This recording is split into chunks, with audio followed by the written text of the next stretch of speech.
सफा कति राम्रो छ क्या। ट्रेन पनि 2 घण्टा 3 घण्टामा एकचोटि आउँछ। त्यस्तो खालको ट्रेन आउँदो रहेछ है, सानो। म बसिरहेको 10-15 मिनटको दूरीमा एउटा ट्रेनको स्टेसन रहेछ। सो म अहिले त्यहीँ जान लाग्यो। अनि हल्का अब जङ्गलको बिचमा र त्यति गाउँहरू नभएको ठाउँ हो यो। सो कस्तो रहेछ, त्यहाँ मान्छे पनि राखेको छैन रे स्टेसन हेर्नको लागि। सो लेट्स सी, गएर हेरौँ है त। म चाहिँ अब जानलाई निस्किएँ। बाहिर अलिअलि चिसो पनि छ र यहाँको मान्छेले अब अलि राम्रोसँग गएस्, कुमा भालु पनि आउन सक्छ भनेको छ है। अब हेरौँ भालु आउँछ कि आउँदैन, कस्तो छ। सो म चाहिँ यहीँ बस्छु र काम पनि यही हो। अझै यो स्टार्टिङ भएको छैन, अर्को महिनादेखि स्टार्टिङ हुन्ला हो। सो म यताबाट जङ्गलको बाटो जाँदैछु है त। र यहाँ यस्तो खेतीपाती पनि हुन्छ, लसुनको खेती पनि भइरहेको रहेछ। भित्र चाहिँ के लगाएको छ देखिएन, लसुन जस्तै छ। म चाहिँ यो बाटोदेखि माथि जान लागेको हो। यहाँनिर 3वटा बाटो रहेछ। चिटिक्क परेको यहाँनिर सानो गाउँ पनि छ है, घरहरू पनि रहेछ। म पहिला बसेको ठाउँमा चाहिँ धेरै टाढासम्म गाउँहरू घरहरू केही पनि थिएन। यहाँ चाहिँ रहेछ अलिअलि घरहरू, गाउँहरू छ न त। यस्तो खतरा छ जस्तो लाग्दैन मलाई चाहिँ होइन। अब यही बाटो हो म जान लागेको। 10-15 मिनट छ पैदल बाटो।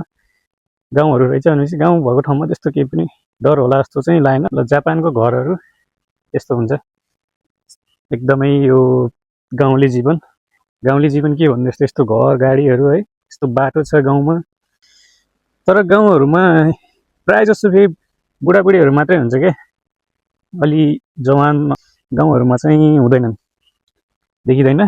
प्रायः जस्तो चाहिँ यस्तै गाउँहरूमा चाहिँ बुढाबुढीहरू मात्रै हुन्छन्। यो घर कति राम्रो बनाएको छ है, गाउँको घर जापानमा यस्तो छ।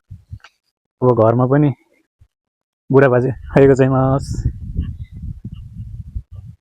कति सफा कति राम्रो छ क्या। अनि फेरि यहाँ चाहिँ नचिने पनि जसलाई पनि वाहेको चाहिँ मास कोनिचिवा भन्ने चाहिँ चलन हुन्छ है त। त्यही भएर मैले पनि अब देखिरहेको मान्छेलाई भन्दै हिँडिरहेको छु। मैले नभने पनि उनीहरूले मलाई भनिरहेछन् क्या। यस्तो छ ठाउँ, यस्तो छ यहाँको कल्चर। कति राम्रो राम्रो घरहरू छ है। यतातिर पनि गाउँहरू छ।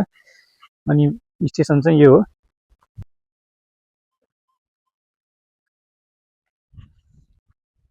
स्टेसनको घर चाहिँ यस्तो छ। अब यहाँ भित्र साँच्चीकै मान्छे नरहेछ। म भित्र गएर हेर्छु, मलाई भित्र जान नि डर लागिरहेछ है। तैपनि कस्तो छ भित्र गएर हेर्छु म। यहाँनिर अब यस्तो रहेछ भित्र।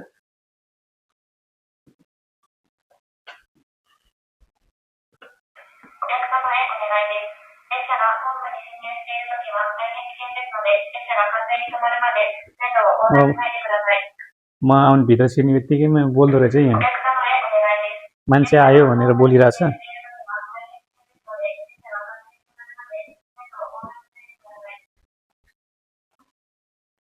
तर मान्छे चाहिँ नरहेछ। यहाँ एउटा भेन्डिङ मेसिन राखिदिएको रहेछ।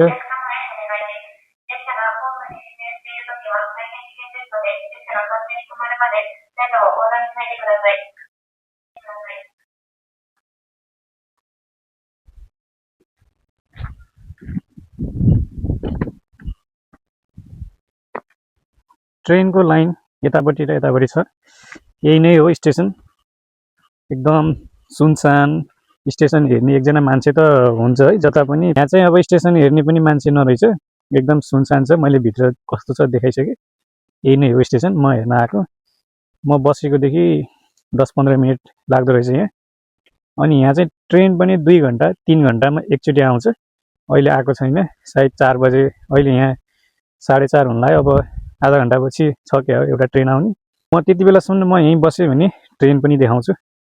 अनि यहाँ मान्छे नभए पनि यहाँ ट्रेन रोकिँदो रहेछ कि रोकिँदो रहेनछ त्यो पनि देखाउँछु है त।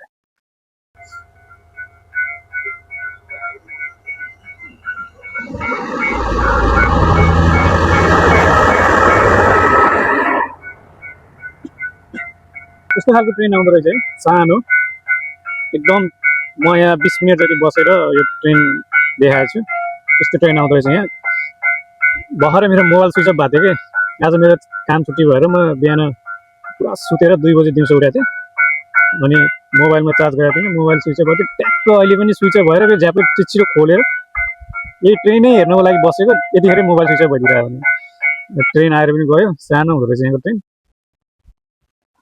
ल अब मेरो मोबाइलमा पनि चार्ज छैन अब म रुमतिर जान्छु यही नै हो आजको मेरो भिडियो यही नै हो ट्रेन आएको यति सानो हुँदो रहेछ म त ठुलो ट्रेन हुन्छ होला सोचिरहेको थिएँ सानो ट्रेन आउँदो रहेछ ट्रेन पनि देखाएँ मैले अनि मान्छेहरू पनि उता एउटा गाडी आछ यतापट्टि एउटा बस पनि आछ अनि ट्रेन आएर अब आउँदो रहेछन् जाने आउने मान्छे ट्याक्क ट्रेन आउने टाइममा आउने रहेछन् कि यहाँ सो अब म पनि लाग्छु अहिलेलाई अब म यहीँसम्म गर्छु है त मेरो आजको भिडियो यही स्टेसनमा हेर्ने आउने र देखाउने थियो र म आएँ र देखाएँ पनि र फेरि पनि भेटौँला do like comment subscribe thank you bye by